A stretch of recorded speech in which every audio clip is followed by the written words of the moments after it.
everyone, and welcome back to another week of the Bulletproof Hygiene podcast. This is Brittany, and tonight I have the immense pleasure of talking with Dr. Bart Santos, who recently came to work at the Spodak Dental Group, but who is well known in our profession for many, many things. One of them being his advanced knowledge of the temporomandibular joint and treating TMJ disorders. So thank you so much for being here tonight, Dr. Bart. It's a pleasure. Thank you for having me. You're welcome. And I'd love to just give kind of a formal interview here before we get going so that you kind of, if you're not familiar with Dr. Bart, have a little bit more background information. So Dr. Bart comes from a family of dentists. Both his grandparents, along with two uncles and aunts, were all prosthodontists, and his passion for dentistry grew from watching his family treating patients and transforming their smiles. He graduated from Temple University School of Dentistry and is accredited with the International Dental Implant Association. He's completed TMJ and sleep apnea training at the TMJ and Sleep Apnea Center under the mentoring of Stephen Olmos. Am I saying that correctly, Olmos? Yes. Dr. Santos is a clinical instructor at the Rosenthal Institute's Aesthetic Advantage in New York University, and he is one of the youngest faculty to teach dentists cosmetic and comprehensive rehabilitative dentistry worldwide.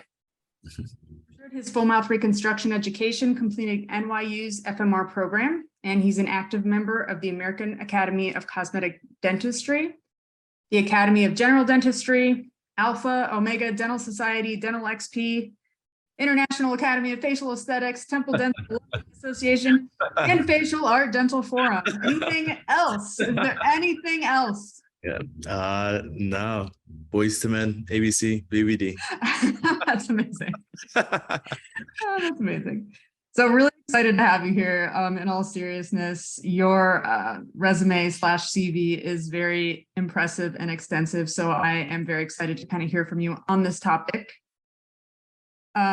So we really want to dig tonight into how hygienists can really identify true TMJ issues, how we can help our patients palliatively, and really kind of help us to understand when to refer to a specialist or recognize when further intervention is indicated.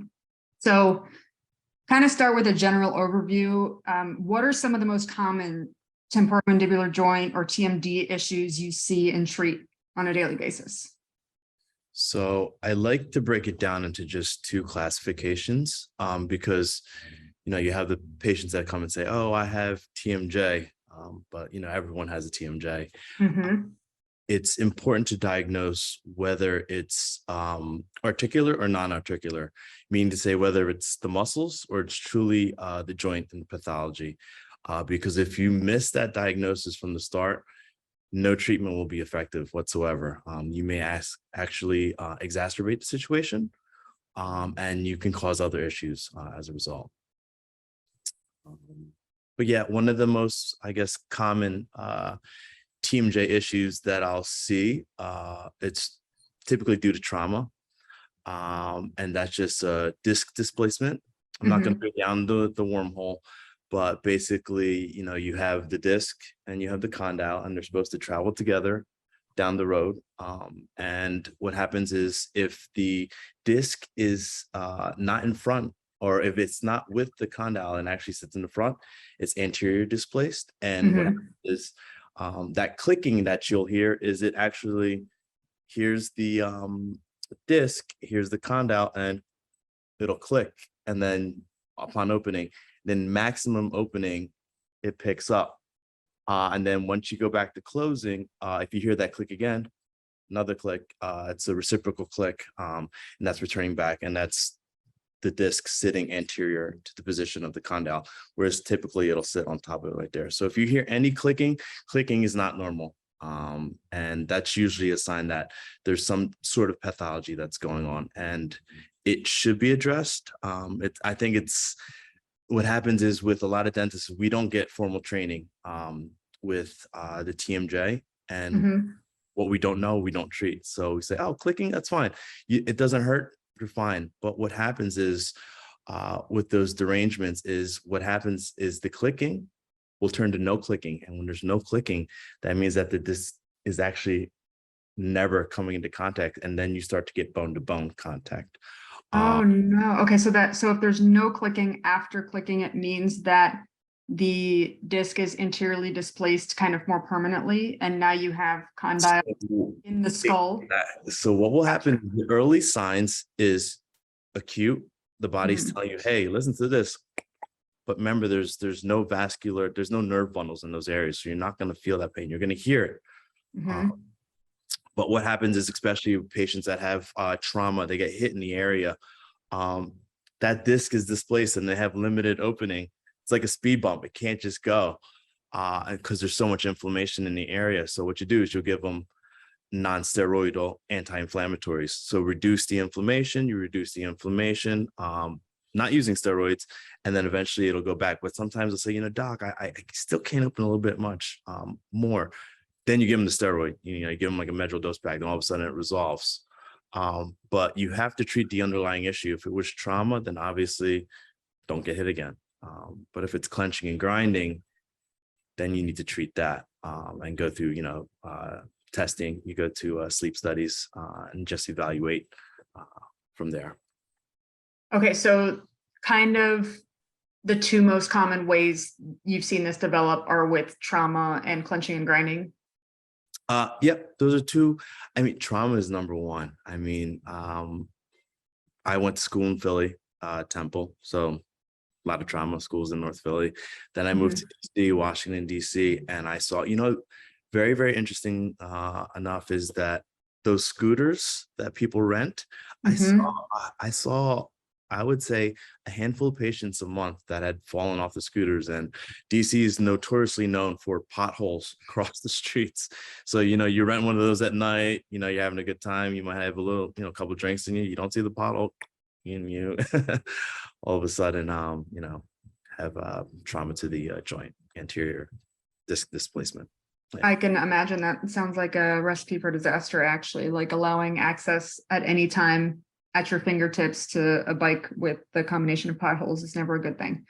No, definitely not. You mentioned, an actual like disc displacement versus musculature or a muscular issue. Can you kind of help us differentiate or understand like what the difference is? Like I understand conceptually, okay, the disc isn't displaced, but how could we kind of, how can we determine which is which, or like, is it a disc displacement or is it just muscular? So one of the greatest ways to tell is I utilized it's called a quick splint basically. And basically you take bite registration material and you load it up on the tray. It looks like a small impression tray, and you seat that and you have them bite down on it. And then what I do is on the underside of it is I'll mark it with a Sharpie, and I'll have the patient wear it for about a week, 2 weeks, have them come back. What you'll see is if they're clenching and grinding at night is you'll see actually where patterns where you marked it with the Sharpie. And you ask them, is the pain worsened or does it feel better?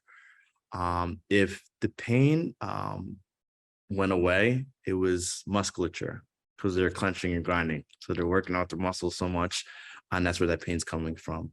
Typically, they'll have like tension type headaches up here on the temporalis.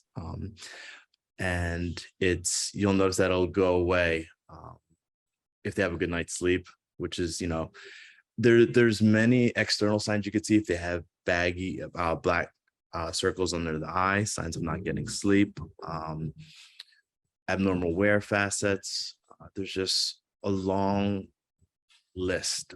I mean, I look down their mouth to see what class they are. Mount Patty class 1, 2, 3. The craziest thing is I actually look down their nose. I'm like, ooh, that one looks deviated. And you look for asymmetries. Nose deviated to the left, then maybe the right nostril might be compromised, nasal valve compromised. I've been treating this for about almost 5 years now.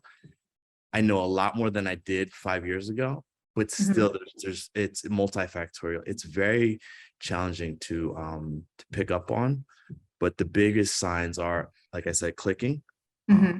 If you hear crepitations, that's that grinding noise, that's bad. At that point, it's bone to bone. And that's a chronic condition that's been happening for quite some time, typically. So clicking for me is a red flag.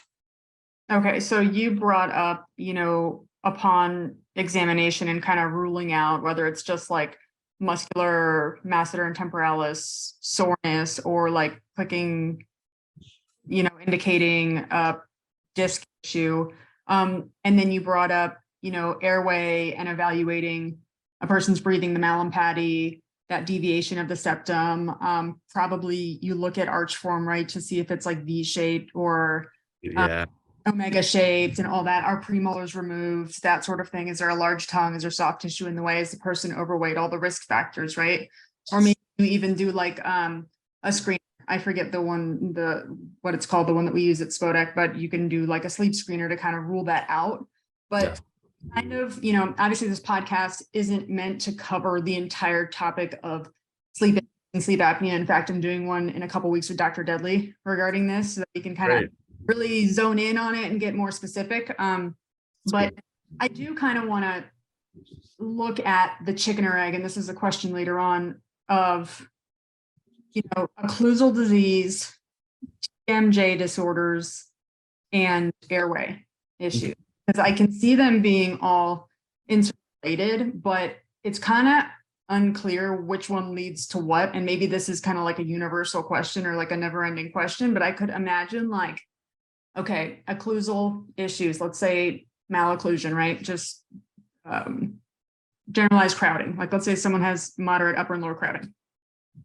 Occlusal wear kind of occurs, chipping, either breaking over time. That's kind of resulting in that hyperextension of the TMJ joints, right? Like we're losing that vertical dimension and kind of collapsing, right? The person's developing a collapse bite. So I would imagine that puts pressure on the disc and the condyle and what's going on in the TMJ, right? And helping the airway to collapse, I would imagine too, because it's a lot of facial soft tissue collapsing. I would imagine that affects the neck, right? Anything that you kind of see, in your opinion, what is the chicken and egg here? Like what thing contributes to one another? How are they all kind of interrelated, I guess is my question. Okay, so I want to preface this with the fact that I'm a highly restorative dentist, and many restorative dentists, I mean, at least this is a hygiene podcast, but you have to understand that it's the joint that dictates the positioning of the teeth. Because if the joint's not in the proper position, then the teeth are not going to be in the proper position. If you put the teeth in the proper position, let's just say they're straight, right? Now the teeth is dictating the position of the joint. This joint may not be in the right position, but you got some straight teeth. Let me tell you, they look great. The joint has to be in the proper position. Then you restore the teeth to the joint position. That's the proper way to do things. When I make my orthotic appliances at night, I incorporate what's called a phonetic bite. And basically the phonetic bite, it's the space between the teeth at which you create maximum tonus in the soft tissue on the upper arch and palate. So basically, when you wear this appliance at night, it holds the lower jaw in a fixed position so that you create maximum tonus in the airway, so that you can breathe properly. Because the nose is the primary organ for breathing. Warms, filtrates, and humidifies the air. You're not supposed to be breathing through your mouth, because then you bypass all that. You bypass the filtration, the warming, and the humidification of the air. So when you do that, you have that tonus in your airway, the nose can breathe. And I mean, that's at night. What happens is when you're unconscious, you don't know what you're doing. Body can't control, but the body wants to breathe. So it tries to find that comfortable position, but then you're moving, you're tossing, you're turning, and that your body's like, oh, you just moved to the right. Now I got to move my teeth here just so I can create tonus in this airway, and then I can get the air going down, from the nose to the lungs. But then you shift and you move again, you lose that tonus. When you wear those orthotic devices at night, it keeps it contract and makes the air be able to go down. Got it. So what are some things that may predispose our patients to developing these issues? I mean, we can go The down. the list is extensive. Yeah, well, it all comes down to nutrition. Mhm. And I mean, you'll notice, gluten allergies, because gluten is an inflammatory, and we're the only species that consumes milk from another species. You don't see, cow drinking the milk of, of a human, and, vice versa. That being said, I love cheese, So it's challenging. If you are a person that suffers from sleep apnea, or just, nasal valve compromise, it's a lifestyle change. It's not just, here, I give you this orthotic device, you're good. No, Mhm. it's eliminate dairy, limit the amount of dairy, no spicy before you go to sleep, because hypersecretion of the mucous membranes. It's just multifactorial. It's not as easy as, oh, here's the CPAP, you're fine, you're good. No, it's a big lifestyle change, and for some it's very challenging. I mean, I can't imagine living without, spicy and cheese. I mean, that's Right. like two things I enjoy thoroughly. Right. But it's So you're it's a talking a lot about diet, and it seems like mucus production is a big thing, because that's probably the biggest thing that promotes mouth breathing, right? If there's not actually like an airway issue to begin with, like if someone has a completely open airway and they're Mhm. choosing to breathe through their mouth, it's most likely just that stuffiness or nasal congestion. Is that usually the thing? Yeah. I mean, it's funny because we go to school to learn what, like, algebra, geometry. We're never Mhm. taught to properly breathe. Do you ever think about that? Like, you're supposed to position your tongue a certain way, close your mouth, breathe through your nose, but who's taught you how to breathe? Mhm. I only know about this because I did, my training with Dr. Olmos, and it's kind of interesting that we don't pay attention to the factors that actually contribute to our overall lifestyle. A lot of it originates too with tongue ties and lip ties too, to make this even more complex, right? Because it has to do with suction and the tongue making it to the roof of the mouth, and that broadening arch form as a person's developing. And if they have a tongue tie, how that tongue is never going to make it to the roof of the mouth, and so on and so forth. So I know a lot of it is developmental, but then you have insult to injury when we add in, the dairy, the gluten, like all those things, kind of making it even more difficult for someone to nasal breathe, and already having this complication of tongue tie, and someone especially who's like grown up their entire life with this being the scenario and the situation, and being none the wiser that there's an ideal and optimal way to breathe. You're right. No one's ever taught us. Mhm. Yeah. Yeah. So can you describe kind of just simply how, if a person is functioning optimally, like our mouth, our tongue, our lips, everything is how it should be, how should the air like come in and out? You're saying nasal breathing, but like, can you explain the position of the tongue and the throat and the teeth, like when all of that is happening? Yeah, it's interesting because when I was doing my training with Dr. Olmos, just to see the imaging of how the tongue position on the roof of the mouth, because when you actually, so there's myofunctional therapy, and you could start your kids younger. It's a very, very interesting branch of I consider like orthodontics, basically. And it's just positioning the tongue to your roof of your mouth, and it'll actually stimulate the upper arch to develop natural broad arch form, the B narrow arch form. And when you do that, you create a great seal, and you're actually, the system completes itself when you breathe. Like I said, when you breathe, there's a reason why you have nose hairs and there's mucous membranes in the nose. It's to fight off those pathogens that we inhale. When you breathe straight to the lungs from your mouth, you bypass all those filters. It's God-given filters. So, I mean, I can't think of anything better than that, other than wearing an N95 mask your entire life. But who wants to do that? So, yeah, did that. We all got a taste for that. So how can we, I guess my next question is, how can we start kind of incorporating like simple screening methods, like for those of us who aren't intentionally kind of screening for TMJ, TMD issues, what is the easiest way, or like, what do you do initially to screen besides just asking the person if they have any clicking jaw joint? You know, it's just as simple as, I mean, when I go for an exam, I notice the clicks. My question isn't, do you notice the clicks? Is how long have your joints been clicking? Mhm. And then sometimes they'll pinpoint. I mean, I've had patients say, you know, after I got my braces done, it started clicking. I had a patient I just treated that, you know, she goes to school at UF, came in with, I took photos, 25 millimeter. You know, she had acute onset of anterior disc displacement. And then in 24 hours decompression, daytime orthotic, nighttime orthotic, she opened up to 45 within 8 weeks. We did a FaceTime evaluation because she's away at school and she's happy. Her complaint was, I couldn't eat a hot dog. And I was like, and she came with that. I was like, what the heck? And then they had 20 millimeter opening. I was just like, hot dog. I was like, your hygienist must love you because you can open so wide. Oh yeah. The FMX must be so easy on you.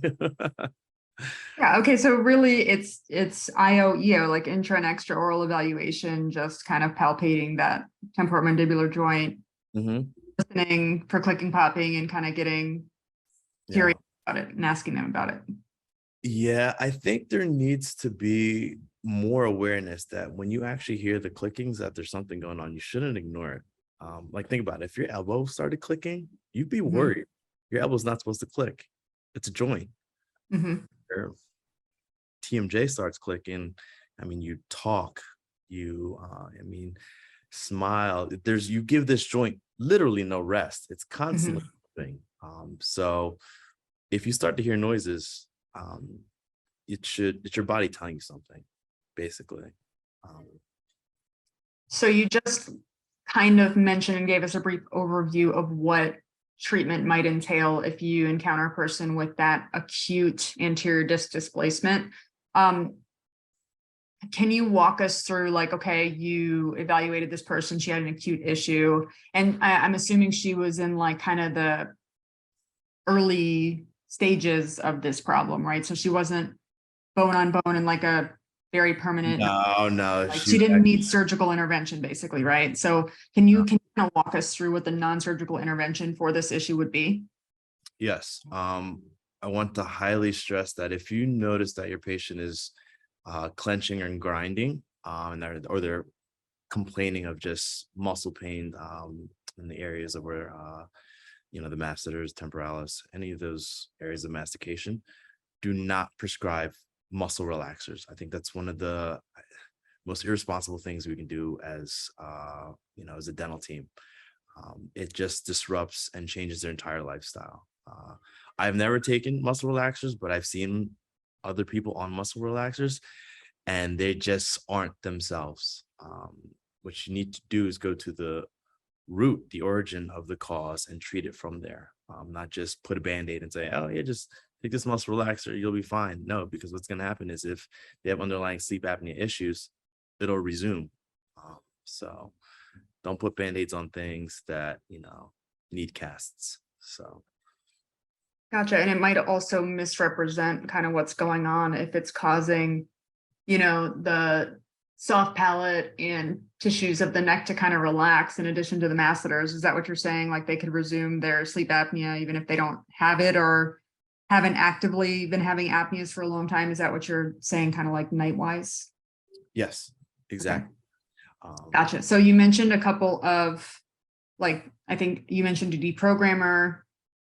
Like, what else did you prescribe for this person? So you wouldn't prescribe muscle relaxers. You would prescribe an NSAID. I would, yes. Okay. And like hot moisture, that sort of thing, soft diet. So it's interesting. The debate goes back and forth between, do we ice or warm compresses, hot compresses? There's literature to support both. For me, it's what provides relief for the patient at that point. But you have to supplement it with an anti-inflammatory. So whether it's a non-steroidal or steroidal, it's up to you. I mean, if you give them a medral dose pack, that's basically, the big guns you're bringing out.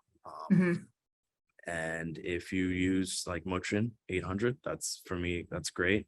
You're helping aid, but you also need to supplement it with some type of device because the clenching and grinding will still take place at night. And that the nighttime appliance that I like to recommend, I mean, it was taught to us by Dr. Olmos, is basically it holds the mandible in the fixed position, slightly protrudes slightly down and out, but it doesn't advance it significantly. That's one thing you don't want to do. You don't want to advance it so significant that you're super prognathic. It's just there's a range at which you can protrude and that which you lose that tonus in the airway. So, and the great thing about new imaging now is you can take a CBCT, place the orthotic device, get the diagnostic imaging, take it before with the device, without the device, and you'll see the difference in the airway. And that's the whole point of this, is you can actually you can quantify it, you can see it. And not only that, the patient will feel a difference, because when the patient is getting that good night's sleep, they feel refreshed, they have more energy, and B, they don't have any pain because they're not clenching and grinding. They're not activating those muscles of mastication. So is that how you treated the patient that you were just talking about? Yeah. So we basically, Okay. when she came in with her dad, we gave her a daytime and a nighttime orthotic device. I told her she had to switch her foods up. And actually I do combination. I do things very, very over the top. So I'll do a combination of nasal dilators. And then I'll also do a Flonase just to open up the airway, just to give, because everything is comprehensive, multifactorial. So I want the nasal valves to be open as wide as I can. So they'll wear those it's called mute rings is what I typically prescribe. Flonase, and we'll wear the daytime and the nighttime orthotics, and then no dairy, no spicy foods at night. I mean, it's a whole regimen, and I usually hold them accountable. I have them write a log of what they eat, because I mean, you spend a lot of money for this TMJ sleep apnea therapy. If you don't notice an improvement, it's because you weren't following a list of the rules. So it's, yeah.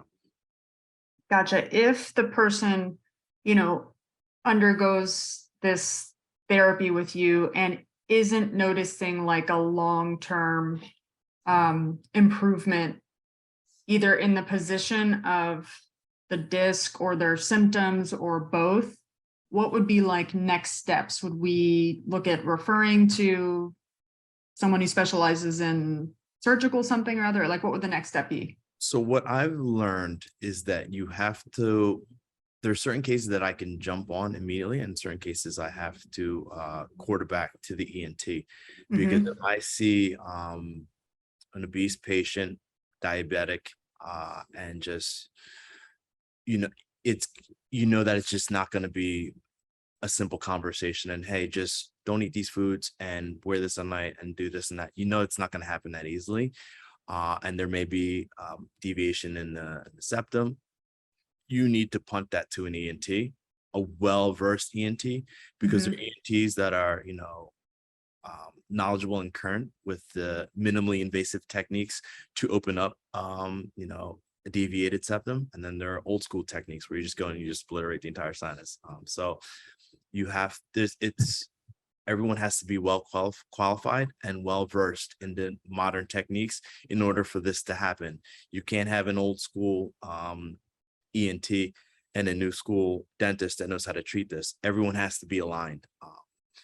With any profession, there are great surgeons and there are terrible surgeons. There are great general dentists and there are terrible general dentists. Everyone has to be aligned and be on the same plane in order to, deliver great treatment for that.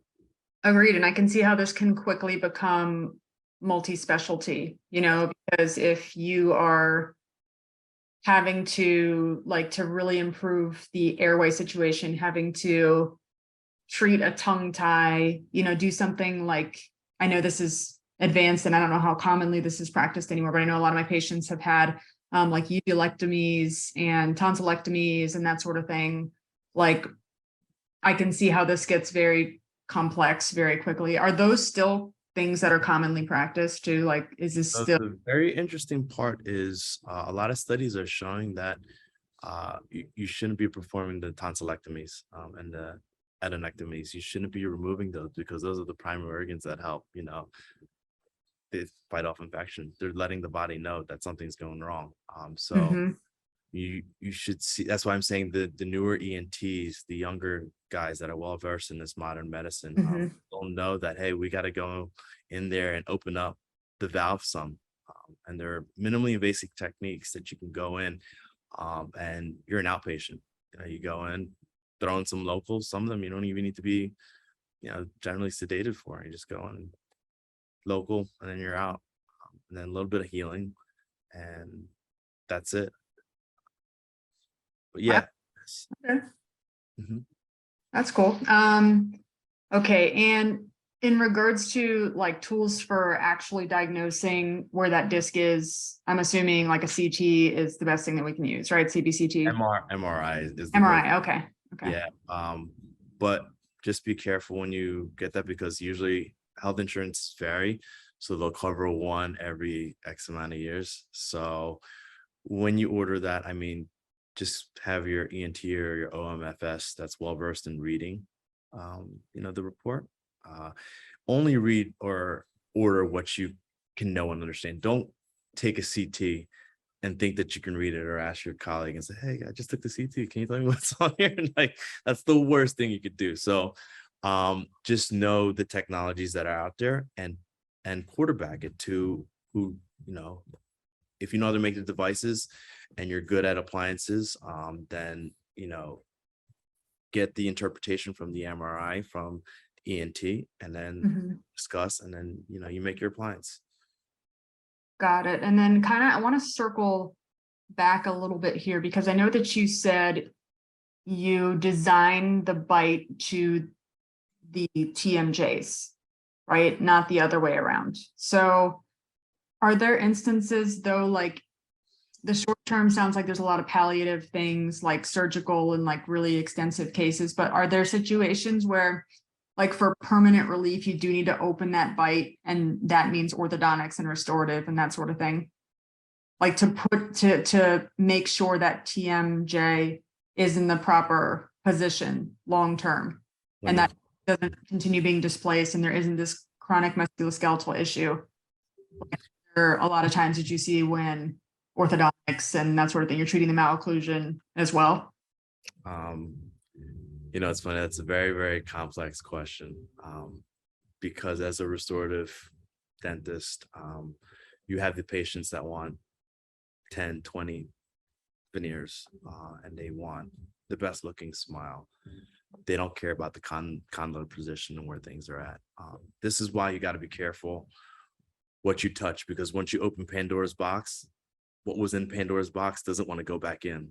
So if you have a patient that has slight clicking and you restore them and you think you're gonna, oh yeah, let me just open 1 millimeter in the posterior, translate to 3, we're gonna fine. For a certain amount of demographic, they'll be fine. And they'll be fine. Why? Because the body adapts. That's the beauty of the human body. You can do crazy things. I could put earrings and gauges and just stretch my earlobes as big as I want, and I'll be fine. It won't hurt. But there's some people that you can do certain things and the body will not tolerate it. And the body will let you know, like, hey, stop this. This hurts. Like, don't do this. And once you do that to certain patients and you open the bite, you start messing with the bite, then that's when things get complicated because they had underlying clickings, crepitations that you didn't pick up on the initial visit, you overlooked. And now that you introduce a new occlusal scheme, which wasn't before, now the patient's more sensitive. They had underlying sleep apnea, which wasn't diagnosed before. And now you have this patient that is in chronic pain because the joint's not seated in the proper position. You had anterior disc displacement prior to you coming in, and now it's flared up. It's interesting because at first you become so naive. You want to do these home run cases that you think that, yeah, I'm gonna do all these veneers and this and that. And then the more you learn, the more you get advanced in learning. It's just that, wow, like, how did that case work that I did 8 years ago? The body, adapts though. So it's interesting to know all these different cases. No, I do not restore every patient to, 12 o'clock position, that when they bite down, everything is sitting, I don't, but I don't touch the cases that I shouldn't be. If I hear patients, no, it's about hand picking, cherry picking the cases that are going to be good and staying away from the cases that are red flags. And for me, I think for the general practitioner, that might be the challenge in itself.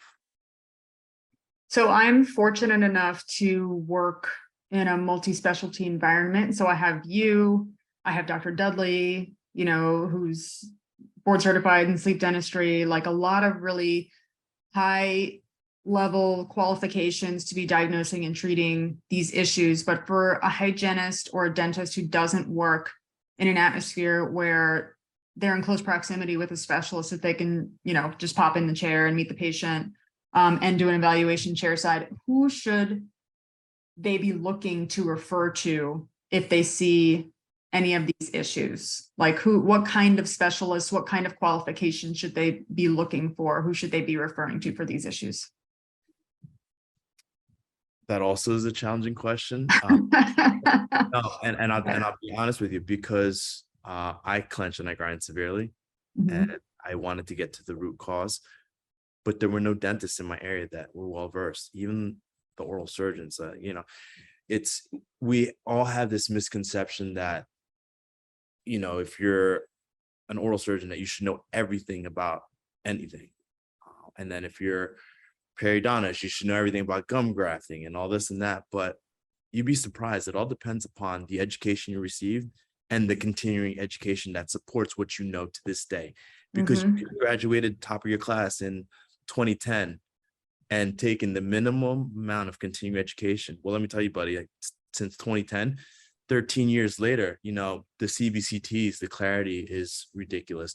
The incorporation of intraoral scanners and mills, like the technology has significantly increased exponentially past 13 years. And if you haven't kept up with the technology, you got left behind. It doesn't matter if you graduate number one in your class at that point anymore.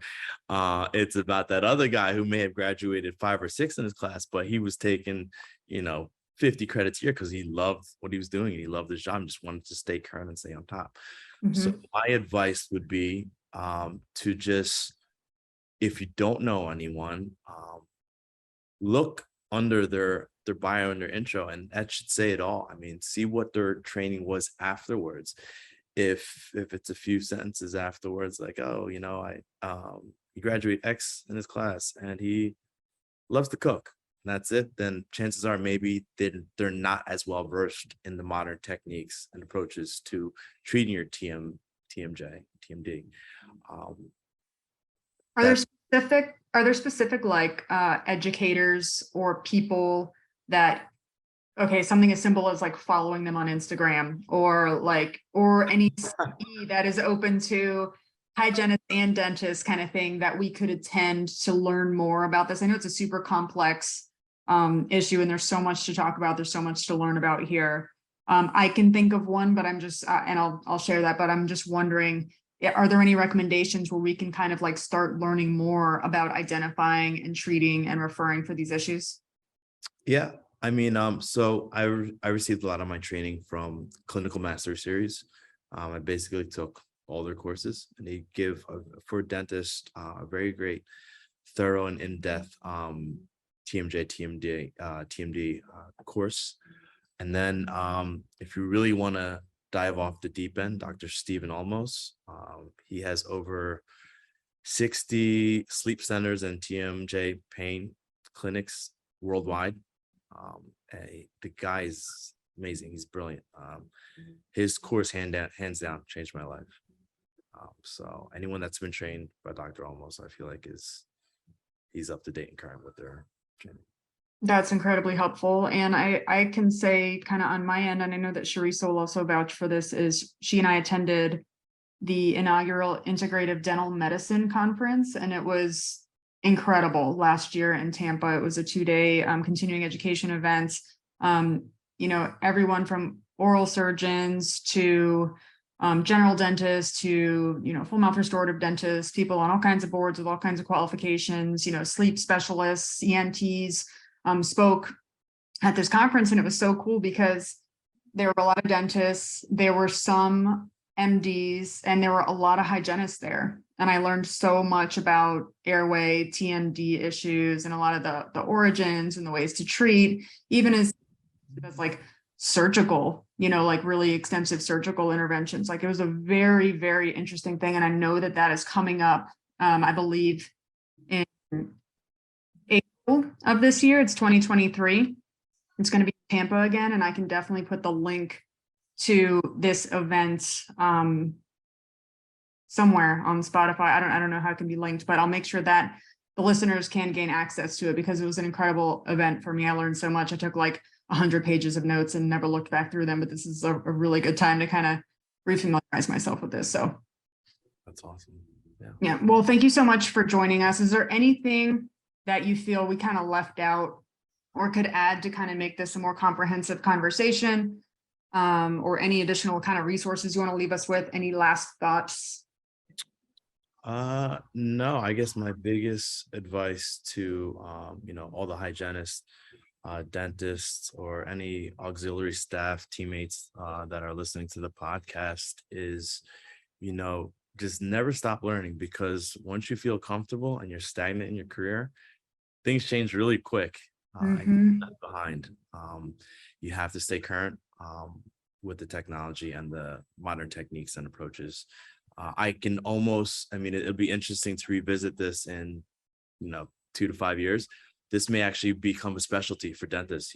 I could see it because dental anesthesiology is a specialty. And I think TMD and sleep apnea may eventually branch off into a separate specialty itself, because it's very, very complex and vast.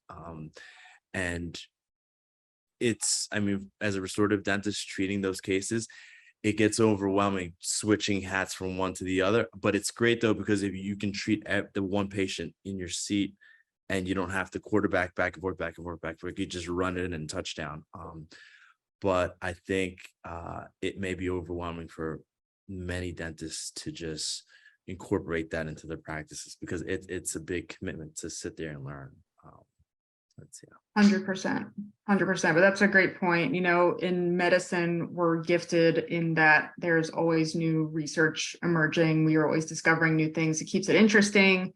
Us learning, to me, that's what made me interested in any medical field to begin with. It's intriguing. There's so much to learn all the time. You can never get bored unless you kind of choose to. Thank you so much for listening and being with us this week. Don't forget that we have our Bulletproof Summit coming up August 2023. Yeah. It's at the Wynn in Las Vegas, August 11th and 12th. If you have never been, this one is an event that you don't want to miss. It is a comprehensive, vast event. I can say that confidently, having attended the last couple of years, but really, really cool team experience. If you've never been, I highly encourage you to do some research and contact us. We hope to see you there. We're really excited about it. And also, if you want any more information about TMD issues, or you want to make any podcast suggestions, please download the Mighty Networks app and search Bulletproof Hygiene and shoot us a message on there. We will see you all next week. Thanks.